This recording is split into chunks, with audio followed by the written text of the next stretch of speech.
बज़ाहिर हम ये समझते हैं कि हमारे फ्रेंच फ्राइज में सिर्फ कार्बोहाइड्रेट्स और फैट्स हैं। Think again. अगर मैं आपसे कहूं कि इसके अंदर एक इंतहाई टॉक्सिक कंपाउंड है जो आपकी सेहत के लिए शदीद मुज़िर है, और क्या फ्रेंच फ्राइज और सिगरेट्स बराबर हैं? तो जवाब है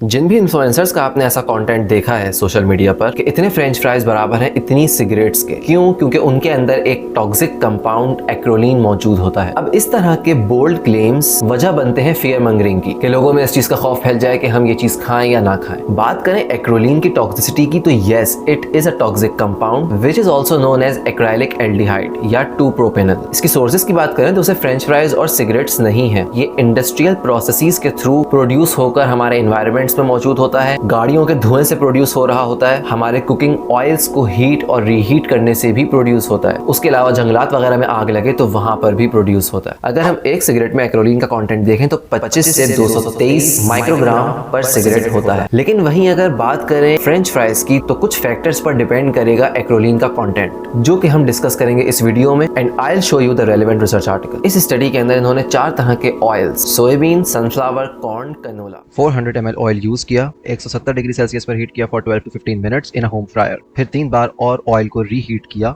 और ऐसे हर ऑयल की 4 साइकिल्स आ गई। अब रिजल्ट्स बताने से पहले कि फ्रेंच फ्राइज में जो एक्रोलीन प्रोड्यूस हुआ क्या उतनी क्वांटिटी में आपको सिगरेट से मिलता है या नहीं, मैं कुछ फैक्टर्स आपको बताता चलूं कि जो अफेक्ट करते हैं एक्रोलीन के कंटेंट को जो प्रोड्यूस होगा आपके फूड में। इस रिसर्च के थ्रू ऑथर्स को मिले 5 फैक्टर्स। सबसे पहला ड्यूरेशन ऑफ हीट, कितनी देर तक आप हीट कर रहे हैं। दूसरा है टेम्परेचर, कि किस टेम्परेचर पर आप हीट कर रहे हैं, और ये टेम्परेचर था 180 डिग्री से 240 डिग्री सेल्सियस के इस टेम्परेचर रेंज में हाईएस्ट अमाउंट्स में एक्रोलीन प्रोड्यूस हुआ। लेकिन still wait for the exact amount. Type of oil, किस टाइप का ऑयल यूज किया गया, इसको डिस्कस करेंगे हम। चौथा ये कि जो खाना उस ऑयल में पक रहा था या फ्राई हो रहा था तो उस खाने ने उस तेल को कितना एब्जॉर्ब किया। पांचवा, उस खाने का सरफेस एरिया कितना था। मिसाल के तौर पे फ्रेंच फ्राइज बड़े बड़े आलू की फॉर्म में थे, पतले फ्रेंच फ्राइज थे, उनका सरफेस एरिया कितना था कि उस हिसाब से फिर उनके अंदर उस एक्रोलीन की एब्जॉर्प्शन भी होगी। अब बात करते हैं रिजल्ट्स की, कि कितना अमाउंट इन्हें एक्रोलीन का मिला, और फिर उसको कंपेयर करेंगे सिगरेट के अमाउंट से। जो 4 ऑयल्स यूज किए उनमें से 3 oil, sunflower,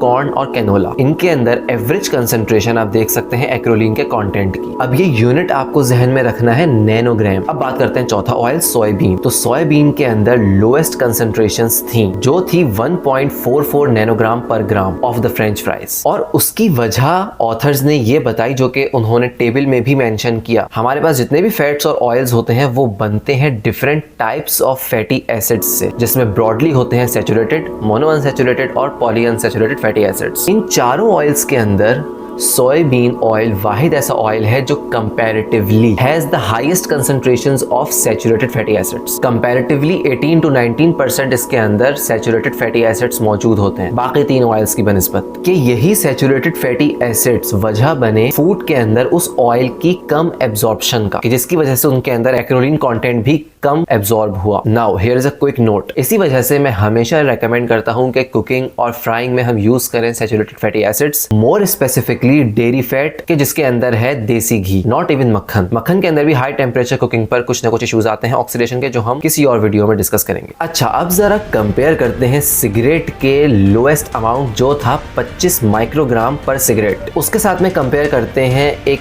average highest concentration acrolein की जो फ्रेंच फ्राइज के अंदर मौजूद थी, जो थी 4 नैनोग्राम पर gram of the French fries. अब सबसे पहले 25 माइक्रोग्राम के अंदर हम देखें नैनोग्राम्स कितने हैं, तो है 25,000 नैनोग्राम्स। तो 25 microgram acrolein from cigarettes is equivalent to 25,000 nanograms of acrolein in French fries. लेकिन कितने फ्रेंच फ्राइज, तो वो बनेंगे 4 से डिवाइड करके 6,250 ग्राम्स ऑफ फ्रेंच फ्राइज, जो बनता है 6 किलो और 1 पाव फ्रेंच फ्राइज का, जो बराबर होगा एक सिगरेट के। तो ऑफ कोर्स इतनी क्वांटिटी में कोई नहीं खाता French fries. That's why I said in the beginning of the video कि these kind of bold statements lead to fear mongering, कि इतना फ्रेंच फ्राइज बराबर है इतने नंबर ऑफ सिगरेट्स के, which is far from reality. इसी note पे video होती है खत्म। अगर आप अभी भी वीडियो देख रहे हैं तो I'd appreciate if you give it a thumbs up and leave your thoughts down below and subscribe for more research based content. See you soon.